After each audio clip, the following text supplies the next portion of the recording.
எல்லாருக்கும் வணக்கம். இன்றைக்கி வீட்டு சமையலில் அரைச்சி விட்ட சாம்பார் வைக்க போகிறோம். அதுக்கு தேவையான பொருட்கள்: பூசணி கீத்து, 3 தக்காளி நறுக்குனது, 4 பச்சை மிளகா, தாளிப்புக்கு கருவேப்பில்லை. பருப்பு வேக வச்சு வச்சுக்கணும். பருப்பு வேகும்போது சின்ன வெங்காயம், மஞ்சத்தூள், பெருங்காயம் போட்டு வேக வச்சு வச்சுக்கிறணும்.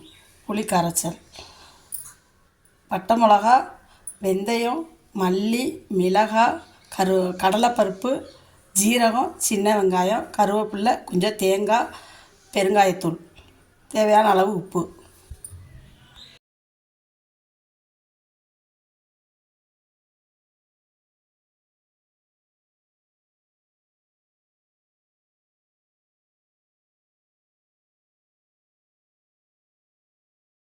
வெந்தயத்தை போட்டதுக்கப்புறம் மிளகு, ஜீரகம், மல்லி, கடலைப்பருப்பு, மிளகாய் எல்லாத்தையும் ஒன்றா போட்டு நல்லா கொஞ்சம் செவக்க வறுத்துடணும். இது வறுத்தரைச்ச சாம்பார்ன்றதுனால இந்த வறுத்தரைச்சி இது எல்லாத்தையும் போட்டு வறுக்கணும். சின்ன வெங்காயம், கருவேப்பில்லை,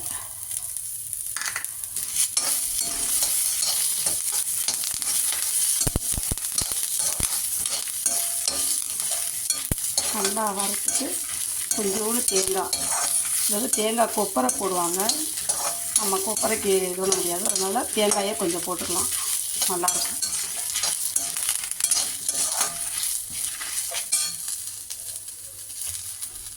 தேங்காய்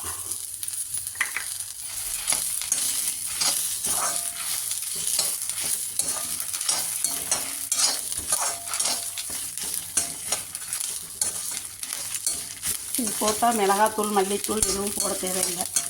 இதில் எல்லாம் நம்ம போட்டிருக்கோம். அதனால் இந்த சாம்பாருக்கு அரைச்சி விட்ட சாம்பார்னு பேர். தூளெல்லாம் போடக்கூடாது. அரைச்சி தனியாக எடுத்து வச்சுக்கணும்.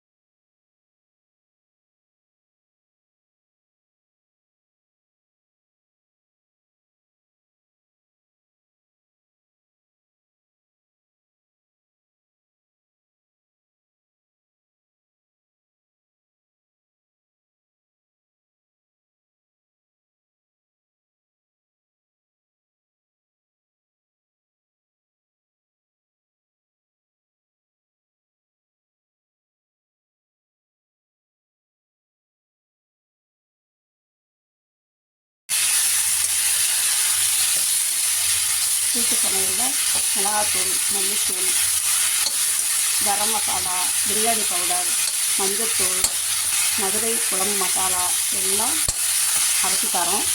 உங்களுக்கு வேணும்னா என்னோடய கான்டாக்ட் நம்பரில் கால் பண்ணுங்கள்.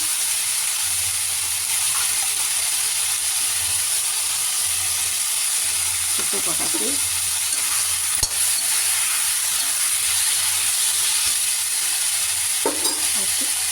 கொஞ்சம் அரிசி கலந்து கலரி தண்ணி சொல்லுவீங்களா, அது எப்போவுமே எந்த குழம்புக்கும் கலரி தண்ணி ஊற்றினா நல்லாயிருக்கும், குழம்பு டேஸ்ட்டாக இருக்கும். நான் எப்போவுமே கலரி தண்ணி ஊற்றி தான் எந்த குழம்பாக இருந்தாலும் வைப்பேன். காய் வெந்ததுக்கப்புறம் தான் அடுத்தது சேர்க்கணும். பெருங்காயத்தூள் இதில் ஆட் பண்ணிடணும்.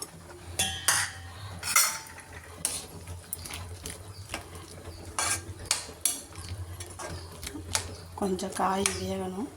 வெந்ததுக்கப்புறம் நம்ம அரைச்சி வச்ச மசாலாவை அதில் போடணும். பருப்பு எல்லாம் அதோடு சேர்த்து போடணும். அதில் காய் கொஞ்சம் வெந்ததுக்கப்புறம் இந்த அரைச்சிருக்க மசாலாவை அதில் அப்படியே போடணும்.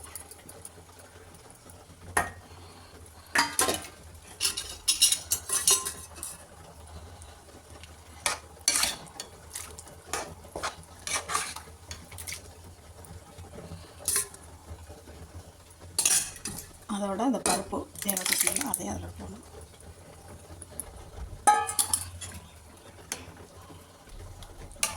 நல்லா டேஸ்டியாக இருக்கும் இந்த சாம்பார். கலரை பாருங்களேன், நல்லாயிருக்கு.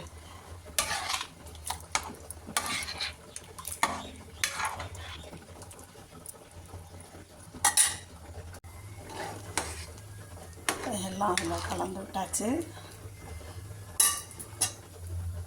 இப்போ புளி கரைசலும் ஊற்றிடணும். அதில்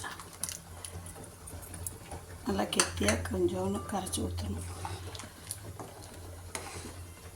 இது நல்லா கொதித்தோடனே கொத்தமல்லி தழை போட்டு இறக்கணும். அரைச்சி விட்ட சாம்பார் ரெடி ஆகிட்டுருக்கு. அரைச்சி விட்ட சாம்பார் ரெடி ஆகிடுச்சு. நீங்களும் செஞ்சு பாருங்கள். எப்படி இருக்குன்னு கமெண்ட் பண்ணுங்கள், ஷேர் பண்ணுங்கள், சப்ஸ்கிரைப் பண்ணுங்கள்.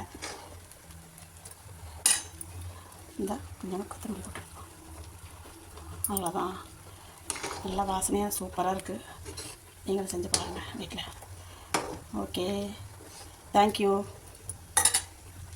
சூப்பரான அரைச்சி விட்ட சாம்பார் ரெடி. ஓகே.